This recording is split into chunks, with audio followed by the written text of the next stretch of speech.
जय हिंद साथियों, VKS study में आपका स्वागत है। मैं वैभव आप लोगों को बताएंगे एक एक राज्य के बारे में, कैसे हम लोग पढ़ें और कैसे तैयारी करें। एक एक राज्य को इतना डीपली पढ़ाएंगे कि आप UP police, UP constable, triple S, UP triple SC, यहाँ तक कि सिविल परीक्षा का भी एग्जाम दे सकते हैं।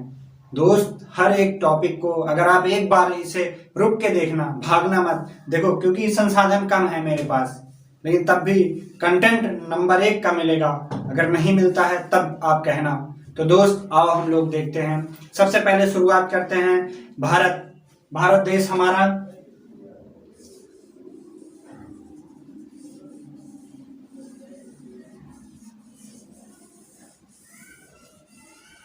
ये हमारा भारत देश है। यहां से हम शुरू करेंगे सबसे नीचे से लेके ऊपर तक। नीचे तमिलनाडु को हम लोग डिस्क्राइब करेंगे, पूरा फुल डिटेल से हम लोग डिस्क्राइब करेंगे तमिलनाडु को। तो तमिलनाडु का इतिहास सबसे पहले हम लोग देखेंगे। तमिलनाडु का इतिहास, तमिलनाडु का प्राचीन इतिहास क्या था। तमिलनाडु का प्राचीन इतिहास चोल, चेरा, पल्लव राज्य, इन राज्यों से इनका गठन हुआ था। तमिलनाडु का मतलब एक विस्तार स्वरूप था, और चोल, चेर, पल्लव राजवंश भी चले थे ये लोग। ये तो आपको पता ही है। तो दोस्त, फिर इसके बाद हमारा आता है तमिलनाडु के मध्यकाल में कौन शासन किया था। तमिलनाडु के मध्यकाल में महेंद्र वर्मन एक राजा थे, जो कि तमिलनाडु पर राज्य किए थे। एक अच्छे राजा थे, एक बेहतरीन राजा थे जिन्होंने राज्य किया। और इससे भी आगे चल के इसका विकास हुआ। इससे भी आगे चल के तमिलनाडु का सबसे ज्यादा विकास करने वाला विजयनगर साम्राज्य था, जिसमें तेनालीराम थे। जो सीरियल आता है अभी तेनालीरामन वाला, वो विजयनगर साम्राज्य, वो हमारे भारत देश की धरती जो नीचे से सबसे नीचे मानी जाती है, उस धरती भारत का सबसे नीचे वाला छोर है हमारा तमिलनाडु। और वहां पे विजयनगर साम्राज्य की स्थापना तमिलनाडु में हुई थी। और सबसे अच्छे राजा और सबसे कार्यकारी राजा तमिलनाडु में ही पाए गए, और विजयनगर साम्राज्य के। तो दोस्त, मेरे हिसाब से आपको ये बात पूरी समझ में आ गई होगी। प्राचीन, मध्य, उसके बाद आधुनिक में 20वीं शताब्दी में ये विजयनगर साम्राज्य आया था। उसके बाद हम लोग देखते हैं जब ब्रिटिश काल, जब अंग्रेजों का शासन हुआ था, तब इसका तमिलनाडु का नाम क्या था। ब्रिटिश काल के दौरान तमिलनाडु को मद्रास प्रेसिडेंट कहा जाता था।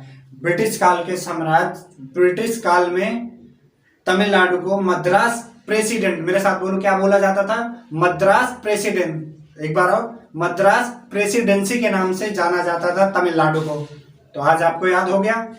जैसे कभी भी पूछ लेता एग्जाम में कि ब्रिटिश शासनकाल में तमिलनाडु का क्या नाम था, तो आप क्या बताओगे, मद्रास प्रेसिडेंट के नाम से जाना जाता था। क्या? मद्रास प्रेसिडेंट के नाम से जाना जाता था। तो दोस्त, बिल्कुल समझ में आया। अब हम चलते हैं इसी को लेके आगे। देखो दोस्त, आप लोग जितना शेयर करोगे उतना लोग देखेंगे। और हम कहते हैं कि ये जो हिस्ट्री है इसकी, जो तमिलनाडु का पूरा जीवन परिचय, हर एक चीज इसको खंगाल के तमिलनाडु को पढ़ेंगे। यहाँ की पक्षी क्या है, यहाँ के वर्ड क्या है, यहाँ की जनजातियां कितनी हैं, यहाँ पे कौन से फसल उगाए जाते हैं, और इसे चावल का कटोरा क्यों कहते हैं, सब कुछ इसी में पढ़ेंगे। तो दोस्त, वीडियो में जरूर बने रहना, आप भागना मत, क्योंकि थोड़ा सा संघर्ष करके आप रुक के देखेंगे तो आपकी लाइफ बदलेगा। ये वीडियो इसी तरीके से हम हर एक स्टेट को डिस्क्राइब करके आपके सामने रखेंगे। तो दोस्त, आपसे विनम्र निवेदन है कि आप लोग भागे ना, अपने दोस्तों के साथ शेयर करें। फेसबुक, इंस्टाग्राम, कहीं भी कुछ भी चलाते हैं, व्हाट्सएप, उसमें शेयर करें। तो दोस्त आओ हम चलते हैं, देखते हैं 1956 के राज्य पुनर्गठन अधिनियम। 1956 में राज्य पुनर्गठन अधिनियम लागू किया गया। तो उस हिसाब से जब ये अधिनियम लागू किया गया तो मद्रास प्रेसिडेंट को कई भागों में विभाजित कर दिया गया। जब ये 1956 को राज्य पुनर्गठन अधिनियम लागू किया गया, 1956 में राज्य पुनर्गठन अधिनियम लागू किया गया, उसके अंतर्गत मद्रास प्रेसिडेंट को कई भाग में बांट दिया गया। जो हमारा मद्रास प्रेसिडेंट, जिसे हम तमिलनाडु के नाम से वर्तमान में जानते हैं, उसे कई भागों में बांट दिया गया था। और बांटने के बाद इसका नाम तमिलनाडु पड़ा। और तमिलनाडु 14 जनवरी 1969 ईस्वी को तमिलनाडु अस्तित्व में आया, अपने विकास, अपने वर्चस्व में आया तमिलनाडु। जैसे कोई भी चीज, जैसे आप मान लो आज स्टूडेंट हो, कल धीरे धीरे आज थोड़ी बहुत जिम्मेदारियां होती हैं, थोड़ी बहुत होती है ना जिम्मेदारी, कल को जब तुम बड़े हो जाओगे बिल्कुल आप अस्तित्व में आ जाओगे, आपको सब कुछ करना पड़ेगा, आपको मेहनत भी करनी पड़ेगी, पढ़ना भी पड़ेगा, नौकरी भी लेनी पड़ेगी, हर एक चीज करना पड़ेगा आपको। तो वैसे ही होता है अस्तित्व में आना, आपका भी अस्तित्व कभी आएगा, जैसे अपना टाइम आएगा, प्रचार बहुत देखा ना टी शर्ट पे, अपना टाइम आएगा। तो उसी हिसाब से इसका भी अस्तित्व में ये भी आया तमिलनाडु। फिर हम लोग इसकी भौगोलिक स्थिति देखें, जियोग्राफिकल रूप से देखते हैं इसका क्या अस्तित्व है। क्षेत्रफल के हिसाब से 11वां, भारत का क्षेत्रफल के हिसाब से 11वां राज्य तमिलनाडु माना गया है। 11वां राज्य तमिलनाडु माना गया, क्षेत्रफल के हिसाब से 11वां राज्य क्या माना गया, तमिलनाडु। मतलब इसका जो क्षेत्रफल है, जैसे सबसे ज्यादा क्षेत्रफल किसका है, उत्तर प्रदेश का, उत्तर प्रदेश का नहीं है, सबसे ज्यादा मध्य प्रदेश का है। तो दोस्त इसी तरीके से ये 11वें नंबर पे है। और जनसंख्या के हिसाब से छठवां, जैसे सबसे ज्यादा उत्तर प्रदेश, फिर उसके बाद हमें लगता है बिहार होगा, कंफर्म नहीं है, इस पे नहीं जाते हैं हम लोग। तमिलनाडु को जब उसको पढ़ेंगे तो उसको डिस्क्राइब करेंगे। तो जनसंख्या के हिसाब से छठवां राज्य, जनसंख्या के हिसाब से छठवां राज्य, और क्षेत्रफल के हिसाब से 11वां राज्य। और हमसे मिलके बोलते हैं तमिलनाडु का जनसंख्या के हिसाब से कौन सा राज्य है, छठवां राज्य है। और क्षेत्रफल के हिसाब से भारत का कौन सा राज्य है, 11वां, क्षेत्रफल 11वां, जनसंख्या 6वां। याद हो गया। अब हम बढ़ते हैं आगे।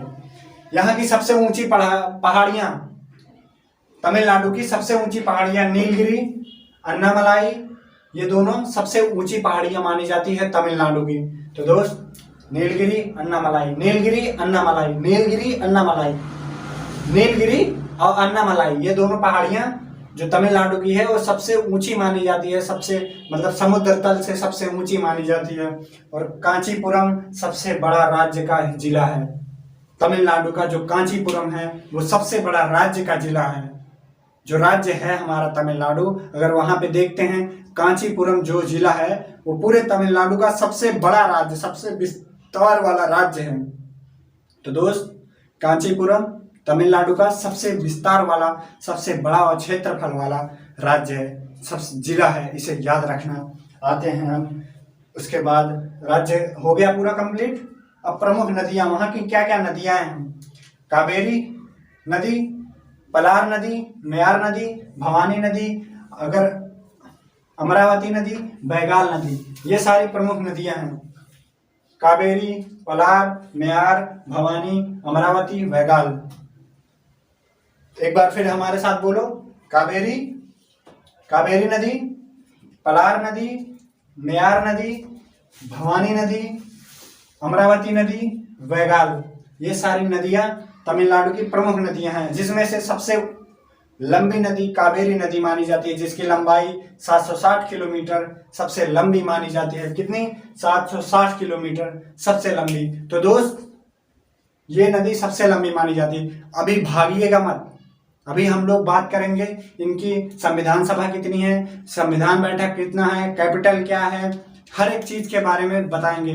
तो रुके रहो सर, अभी वीडियो में भागना मत, क्योंकि अगर भागोगे तो कुछ नहीं आएगा। तो दोस्त फिर हम चलते हैं अपने अगले टॉपिक पे। तो दोस्त हम चलते हैं इसी क्रम में, देखते हैं तेलंगाना में तम। तो दोस्तों हम लोग बात करते हैं तमिलनाडु के कितने जिले हैं, तमिलनाडु में कितने जिले हैं।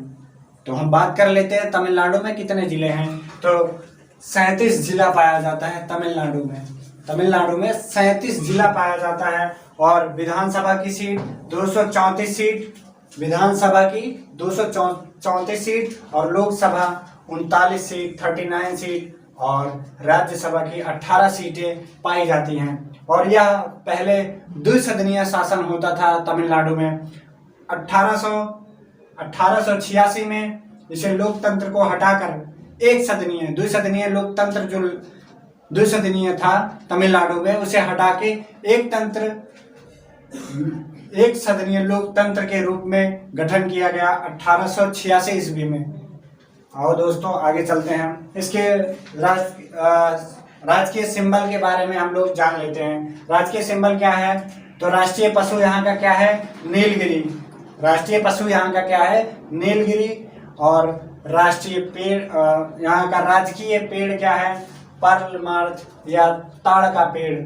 ताड़ का पेड़ तो जानते होंगे, वो जो गाना आता है ताड़ी, मतलब जो भी ऐसा आता है ना, कोई एक गाना है, मुझे कंफर्म नहीं हो रहा है, बस ये समझ लो लंबे लंबे पेड़ होते हैं, आगे वो देख लो ताड़ का पेड़ वैसे होता है। फिर फूल यहाँ का क्या होता है? कंधाल यहाँ का फूल होता है, या फिर करिहरी यहाँ का फूल होता है, राजकीय फूल होता है। और पक्षी यहाँ का क्या होता है? Emerald Dove. एमरल्ड डव यहाँ की पक्षी होती है। और इसी क्रम में आगे हम देखते हैं कृषि। कृषि पे आधारित कुछ क्वेश्चन। यहाँ पे फसल, सबसे मुख्यतः फसल यहाँ की क्या है? चावल। और यहाँ पे लगभग सब्जियां 6% और फलों की जो भी संख्या होती है पूरे भारत के 10% उत्पादन करने वाला राज्य है। 10% उत्पादन करने वाला राज्य फलों का तमिलनाडु, और सब्जियों का 6% उत्पादन करता है।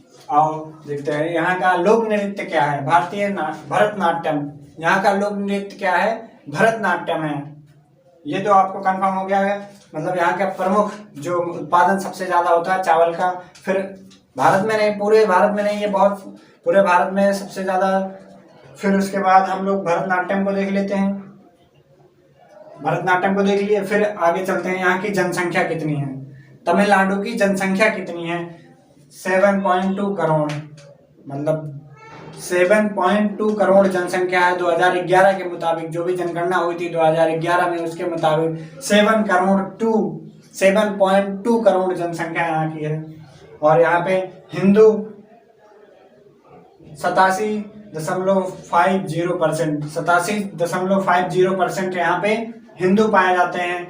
और ईसाई 6.12% ईसाई पाए जाते हैं। मुस्लिम 5.86% मुस्लिम पाए जाते हैं। और बौद्ध जैन भी पाए जाते हैं, लेकिन 0.32 इसी के रेशियो में पाए जाते हैं, इसीलिए उनको नहीं डिस्क्राइब किया। और यहाँ के सटे राज्य और यूटी, यहाँ से जो भी तमिलनाडु से सटा राज्य है, जैसे पुदुचेरी हो गया, केरल हो गया, कर्नाटका हो गया, आंध्र प्रदेश हो गया।